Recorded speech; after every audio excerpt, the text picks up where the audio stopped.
Hello, I'm Tootight. Bonjour and welcome once again to the Sonetarium. Here we are at the Shakey Sonnet Show down at the bottom of the down staircase in the recently sequestered remainder section of an unnamed local library which may or may not have some lines couchant on the grand staircases. In any case, we're here today to talk about, yes, I know, it's the second week, lickety-split, here we are at Sonnet 2.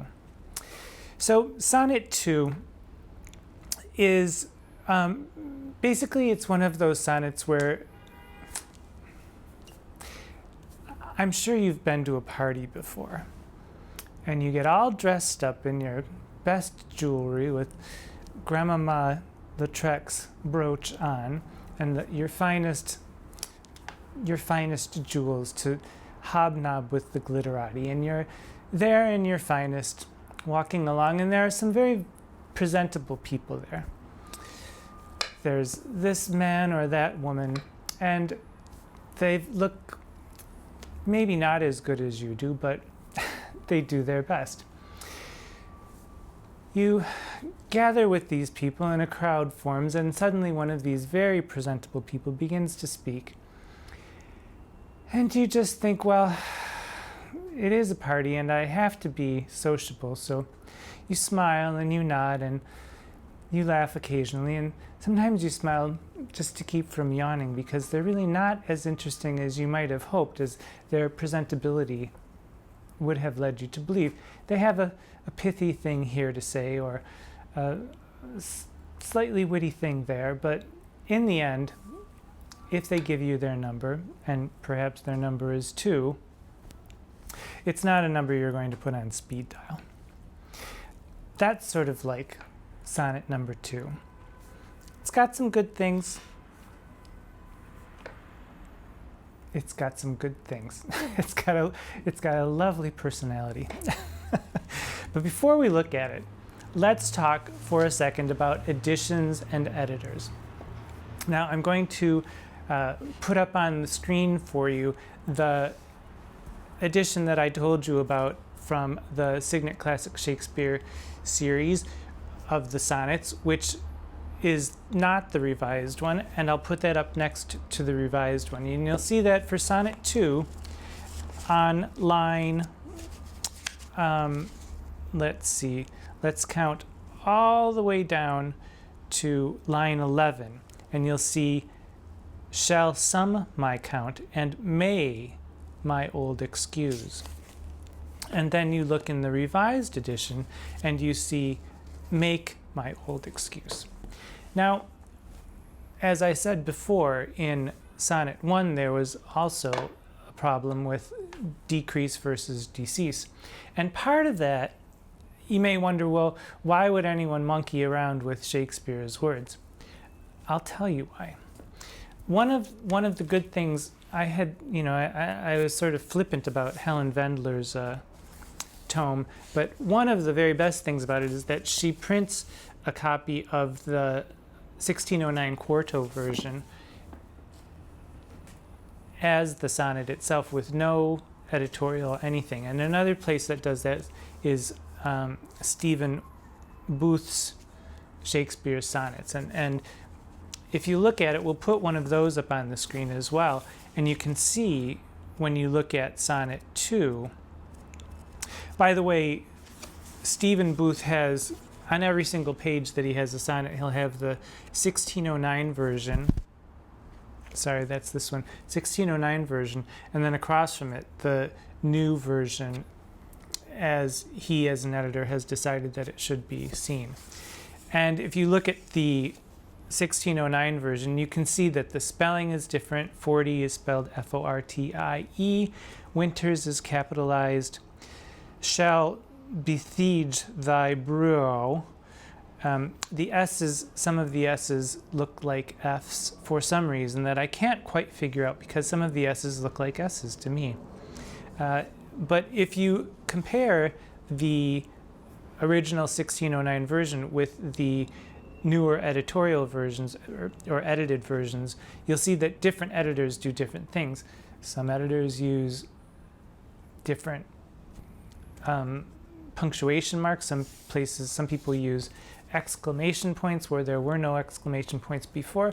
Some people use commas to make things slightly more understandable.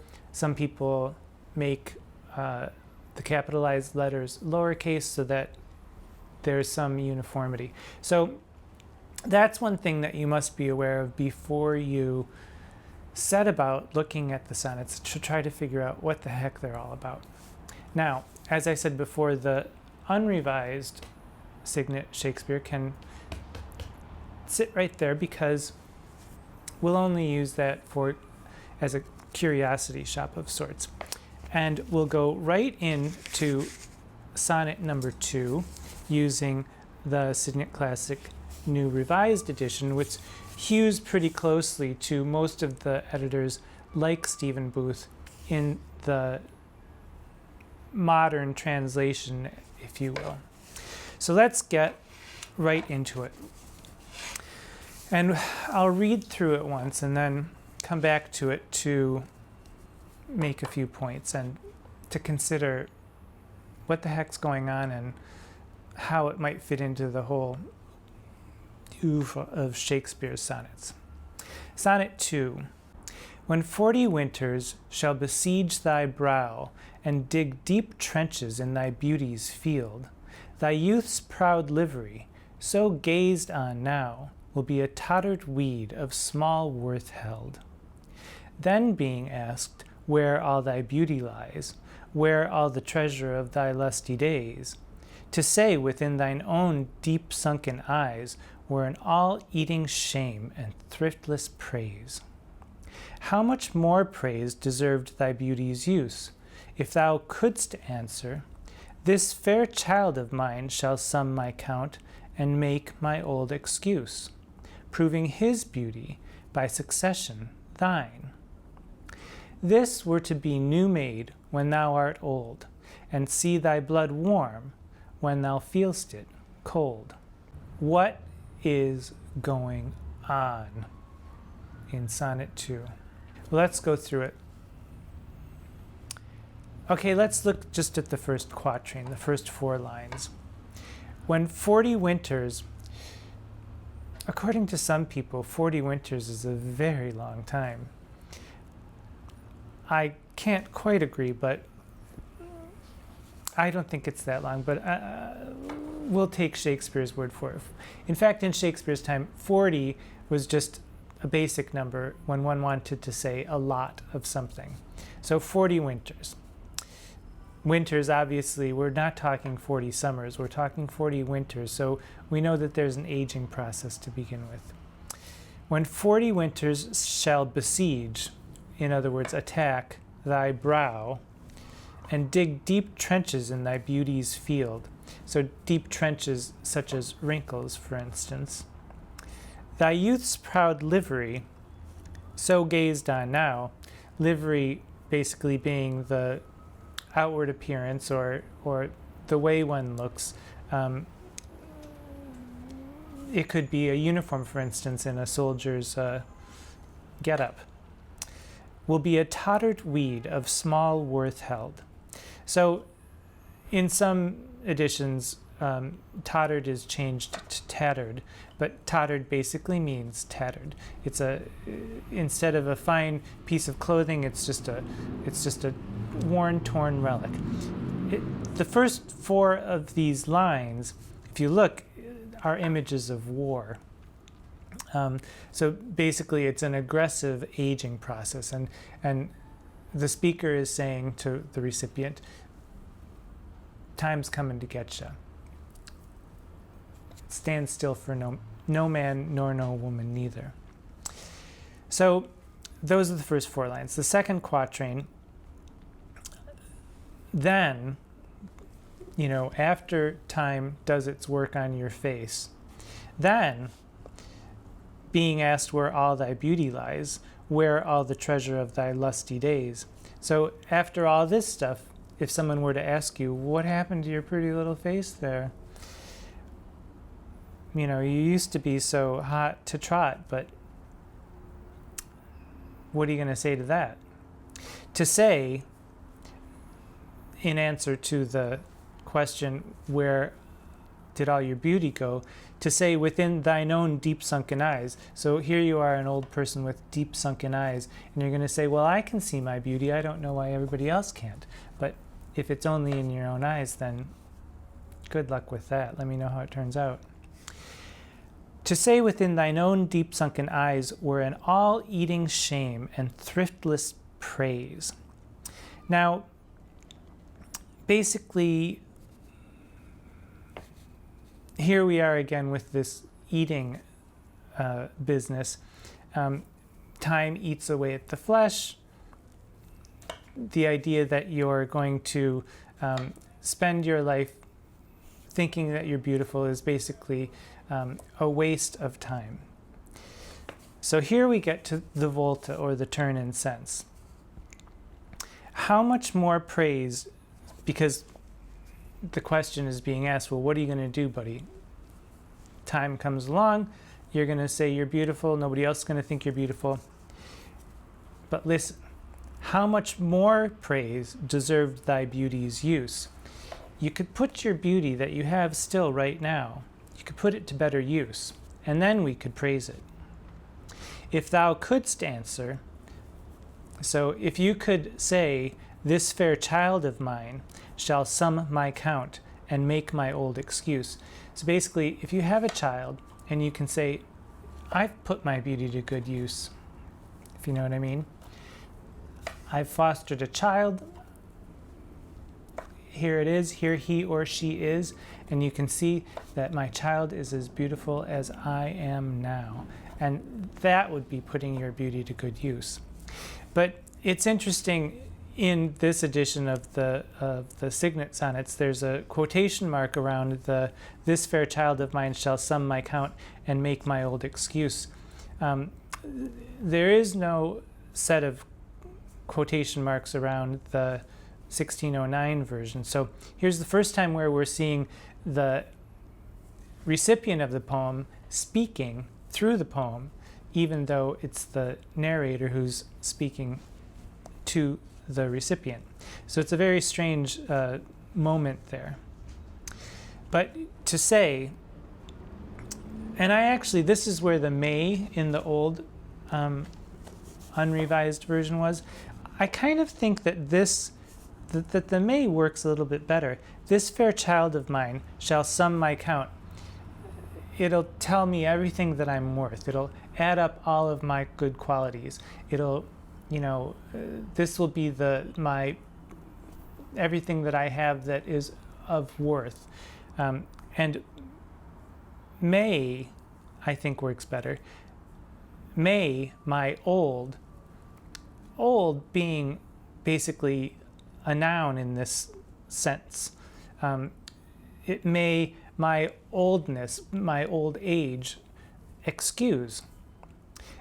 Make my old excuse doesn't make as much sense to me, and I don't know if it makes as much sense to you. If it does, let me know. We can have a nice little argument about it. So this fair child of mine shall sum my count and make my old excuse, proving his beauty. Apparently, whoever this is expected to have a son. Proving his beauty by succession thine. So your beauty will be delivered on to your son. We all know that doesn't always work out, but hope springs eternal. This, and this being the 12 lines that preceded it, this act of creating another person, this were to be new made when thou art old. So when you're old and you make a new child, that's something that's newly made. And you can see your blood warm when you feel it cold, because you're old, you're cold, here's this new young thing, and it'll warm the cockles of your heart. So basically it's, again, get on it and make some babies, and because you can't live on your pretty face forever. although some people can do it for quite a long time, and I don't know how that works out, but I plan to do some investigating. So if you look at the last two lines, though, I mean, as I said, this poem, Sonnet 2, it's got some nice things in it. It's got a nice little quality of rhyme, internal rhyme. 40, besiege, those long E sounds are quite nice. When 40 winters shall besiege thy brow and dig deep trenches in thy beauty's field. Deep, beauty, field, livery, weed. It's quite a nice sounding effect. And so it's got a nice ring to it, and it's got some very clever things too. A tottered weed, the idea that the way that you present yourself will be just a tattered weed. That's quite a nice little image, and it's got its qualities. It's got this weird little point where the narrator is addressing the recipient, and the recipient is actually made to speak. So that's curious. I don't know how effective it really is as a device in this poem. And then we get to the very final, we get to the couplet. And if you'll notice, I didn't notice this myself, but I think Don Patterson pointed this out, and other commentators have also pointed out. If you read those two lines, you'll notice that they're all single syllable words. This were to be new made when thou art old, and see thy blood warm when thou feelst it cold. A rather dry way to end, not terribly melodic. It brings it into a kind of a drum beat of warning, if you will. And it's not particularly pretty to listen to, but I could argue that the monotony of it serves the purpose of saying, this is how it's going to end up for you if you don't heed the call of nature and put it to good use and have a child. Otherwise, it's not the best sounding poem, and it doesn't have the cleverest language in it, as we'll see other poems do, but not bad. Give me your number. Maybe I'll call you number 2. If I happen upon you at some other point, I could maybe enjoy your pleasant qualities again. Sure. Invite me over. We'll see. Now, how does this poem fit into the idea of whether it was delivered to a man or a woman? So there's no indication. The only gendered thing here is the child, his beauty, by succession thine. And I could see this being said to a woman. I could see it, if a woman had a child, you could say, you're so pretty, you could have a baby with me, perhaps. Let's get going. And I'll hope that the child looks like you, and everything will turn out very nicely. It could be being said to a male as well. There's no real indication.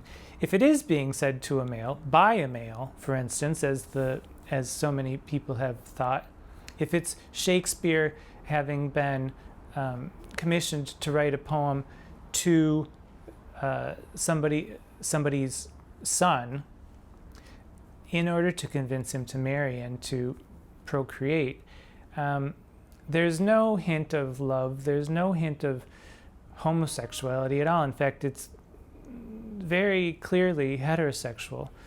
If it is to a man, have a child, find a woman, have a child, and do your duty to your whole family. So how it stands in the whole narrative sequence of a sonnet sequence, we'll find out. We're only at Sonnet 2. Could it be a simple dramatic exercise? Yes, it could. I could see a mother saying this to her daughter. I could say a young lass saying it to her young lad, saying, you got some good qualities. Let's double it up. I could see it, a father to a son. I could see a father to a daughter. I could see a mother to a son. It could be any number of dramatic possibilities. Yes, I could see perhaps Gertrude saying it to Hamlet and saying, instead of moping around all day, Ophelia's right over there. Why don't you get going? And I know your dad's dead, but you got to move on. You got to live.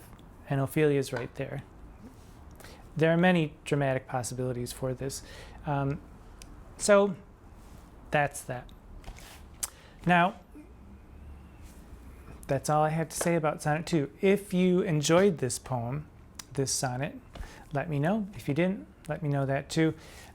It's, we're getting started.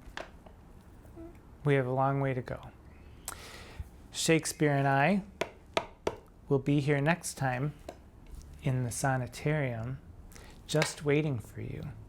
So until then, until we meet again, right here, what are you going to do? You're going to pay attention to the world because it's full of wonder. Yes, you are. Because you're beautiful too, whoever you are, I'm sure. I'm Tootight. This has been the Shakey Sonnet Show. Mwah.